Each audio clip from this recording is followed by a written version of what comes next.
सवेरे सवेरे हमरो नियम मंदिर में तो देखो तनी कि जादव जी दूध लेके आ गइल बनन। जादव जी 8:30 बजे आवेलन, लेकिन आज 8 बजे आ गइल बनन। तो दूध लेके हम चल देनी है किचन में। आ किचन में गइला के बस हम पतीला में दूध ढार देनी हो।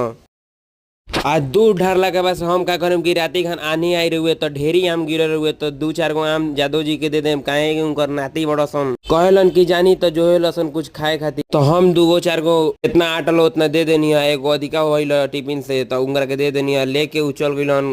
ओकरा बाद से हम पतीला वाला दूध के चढ़ा देनी है गैस पर, काहे कि हमरा बनावे करल चाय। तो दूध गरम हो गइल तो आँच कम कर देनी है, चाय पत्ती डाल देनी है। अच्छा पत्ती डालला के बाद से हमरा कुछ कर ला दी। हमारे पास तो खोल ना रहा तो हम देसी जुगाड़ लगा लेनी है, गिलासे में करके कूटे लगनी है। कूटा गइल तो किचन वाला स्लैब पे करके उझिल देनी है। उझिलला के बाद से हम डाल देनी है चाय वाला पतीला में। पतीला में डालला के बाद से चाय छन्नी से ओकरा मिला देनी है, चीनी भी डाल देनी है स्वाद। चाय हमारे बन के रेडी हो गइल। हम छान लेनी है ओकरा खूब बढ़िया से।